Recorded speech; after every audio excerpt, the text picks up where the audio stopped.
Bismillah, Assalamualaikum warahmatullahi wabarakatuh. Innal hamdalillah nahmaduhu wa nasta'inuhu wa nastaghfiruh wa na'udzu billahi min shururi anfusina wa min sayyiati a'malina may yahdihillahu fala mudilla lahu wa may yudlil fala hadiya lahu. Asyhadu an la ilaha illallah wahdahu la syarika lahu وأشهد أن محمدا عبده ورسوله لا نبي بعده أما بعد معاشر المسلمين jamaah salat zuhur yang semoga senantiasa diberkahi dan dirahmati oleh Allah Subhanahu wa taala. Hari ini kita lanjutkan pembahasan tentang hak suami atas istrinya, yang mana hari ini kita masuk ke hadis ke-5. Hadis ini diriwayatkan oleh Abu Hurairah radhiyallahu anhu dari Rasulullah sallallahu alaihi wasallam bahwasanya beliau bersabda, "Law kuntu amiran ahadan an yasjuda li ahadin la amartu al-mar'ata an tasjuda li zawjiha." Rawahu Tirmidzi. Seandainya aku diperbolehkan untuk memerintahkan seseorang untuk sujud kepada orang yang lain, untuk sujud kepada orang lain, maka niscaya aku akan memerintahkan seorang perempuan, seorang istri untuk sujud untuk suaminya. Ya. Hadis ini memiliki asbabul wurud, sebab datangnya hadis. Kalau Al-Quran asbab nuzul. Apa sebab nuzul? Sebab turun. Kenapa turun? Karena Al-Quran berasal dari Allah Subhanahu wa taala. Sementara Allah adanya di mana? Ada di atas langit. Maka disebut asbabun nuzul, sebab turun ayat. Sementara hadis istilahnya adalah asbab wurud, sebab datangnya hadis. Ya. Asbab wurud hadis ini disebutkan di dalam hadis yang lain, yaitu riwayat Abdullah bin Abi Aufa, bahwasanya ia mengatakan, lamma qadima Muadz min asy-Syam sajada lin-nabiy sallallahu alaihi wasallam. Ketika Muadz datang dari Syam, datang ke Madinah pulang, tiba-tiba langsung beliau sujud di hadapan Nabi sallallahu alaihi wasallam. Langsung sujud. Kemudian Nabi bertanya, "Ma hadza ya Muadz?" Apa ini wahai Muadz? Tiba-tiba engkau sujud. Padahal sebelumnya tidak ada yang sujud untuk Nabi.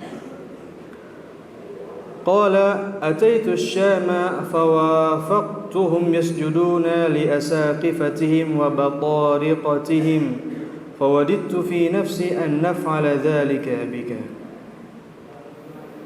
Muadz mengatakan, "Wahai Rasulullah, aku telah datang ke negeri Syam dan kebetulan saat itu aku melihat orang-orang Syam mereka sujud untuk para uskup mereka." Mungkin pendeta, uskup, dan juga mereka sujud untuk para pemimpin mereka. Maka aku ingin kalau kami para sahabat itu sujud untukmu. Ini penyebabnya. Jadi sebabnya inisiatif dari salah seorang sahabat Muadz bin Jabal, karena ia melihat orang-orang Syam sujud untuk uskup dan para pemimpin mereka. Faqala Rasulullah sallallahu alaihi wasallam, "Fala taf'alu, jangan kalian lakukan hal itu. Fa inni law kuntu amiran ahadan an yasjuda li ghairillah." Karena seandainya aku diperbolehkan untuk memerintahkan seseorang sujud untuk selain Allah, la amartul mar'ata an tasjuda li zawjiha. Niscaya aku akan memerintahkan seorang perempuan untuk sujud kepada suaminya. Walladzi nafsu Muhammadin biyadihi la tu'addil mar'atu haqqa rabbiha. Dan demi zat yang jiwa Muhammad ada di tangannya. Berarti di sini Allah sumpah, Nabi sumpah dengan apa? Dengan Allah, bukan dengan jiwa Nabi. Walladzi, maksudnya Aku bersumpah dengan zat, dengan Allah yang jiwa Muhammad ada di tangannya. La tu'addil mar'atu haqqa rabbiha hatta tu'addiya haqqa zawjiha. Seorang perempuan, seorang istri tidak akan menunaikan hak Tuhannya sampai ia menunaikan hak suaminya. Walau sa'alaha nafsaha wa hiya ala qatabin lam tamna'hu. Hatta sampai ketika seorang suami memanggil istrinya untuk melakukan sebuah hajat, walaupun istrinya sedang berada di atas qatab. Qatab itu salah satu maknanya adalah alat atau tempat untuk mempermudah perempuan bersalin. Intinya, walaupun seorang istri sedang atau akan ngeborojol, melahirkan, dipanggil sama suami, hendaklah ia taati perintah suami itu panggilannya. Sampai seperti itu. Lam tamau, istri itu tidak menolaknya. Ya, intinya hadis ini menunjukkan keagungan dan hak seorang suami di atas istrinya. Kemudian sujud di sini maksudnya sujud apa? Sujud di sini maksudnya ada sujud ihtiram, takdir, penghormatan. Kurang lebih sama seperti sujud yang Allah perintahkan kepada malaikat terhadap Adam alaihissalam. Allah merintahkan para malaikat untuk sujud kepada Adam. Sujud apa? Apakah sujud ibadah? Bukan, tetapi sujud tahiyyah, ihtiram, penghormatan. Ya. Kemudian biasanya orang yang disujudi, yang diberikan sujud, itu seharusnya orang yang terhormat, orang yang agung. Maka sebagai seorang suami, kita harus memiliki izzah di hadapan istri. Apa izzahnya? Izzahnya nafkah lahir dan batin. Nafkah lahir apa? Menyediakan tempat tinggal, rumah. Kalau tidak punya rumah, kontrak nggak apa-apa. Kemudian pakaiannya, makanannya, dan semua kebutuhan lahirnya harus dipenuhi. Kemudian nafkah yang batinnya, nafkah apa saja, bukan hanya sekedar nafkah malam Jumat, tapi nafkah batin yang lain apa? Mengajarinya ilmu agama, hak-hak suami atas istri apa saja, bagaimana tata cara sholat yang benar, membaca Al-Quran dan seterusnya. Rasulullah SAW mengatakan, kullukum ra'in wa kullukum mas'ulun an ra'iyatihi. Setiap kalian adalah pemimpin dan setiap kalian akan dimintai pertanggungjawaban atas apa yang ia pimpin. Maka kita sebagai laki-laki harus tadi memberikan nafkah lahir dan batin, harus memiliki izzah.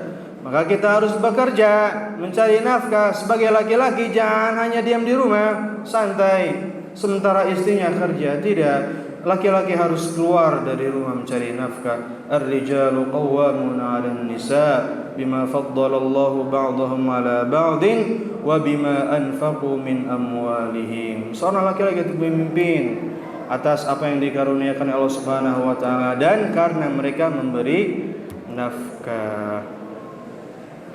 Ya. Kemudian ada satu amalan juga yang menambah izzah kita di hadapan kaum muslimin dan juga di hadapan istri. Apa? Nasihat Jibril untuk Nabi Muhammad sallallahu alaihi wasallam. Ia mengatakan, wa'alam anna syarafal mu'min qiyamuhu bil-lail wa 'izzahu istighna'uhu 'anil nas. Ketahuilah wahai Muhammad bahwasanya kehormatan seorang mukmin ada ketika ia melaksanakan salat qiyamul lail, dan kehormatannya ada ketika ia tidak merasa butuh terhadap manusia. Intinya hadis ini menunjukkan tentang besar dan agungnya hak seorang suami atas istrinya. Namun tetap kita harus berlemah lembut terhadap istri. Ini yang bisa disampaikan, semoga bermanfaat untuk kita semua dan semoga Allah Subhanahu wa taala memberikan semangat kepada kita untuk membimbing diri kita sendiri dan juga keluarga kita untuk senantiasa melaksanakan amal ibadah sehingga kita bisa berkumpul kelak di surga Allah Subhanahu wa taala. Amin ya rabbal alamin. Subhanakallahumma bihamdik asyhadu an la ilaha illa anta astaghfiruka wa atubu ilaik. Assalamualaikum warahmatullahi wabarakatuh.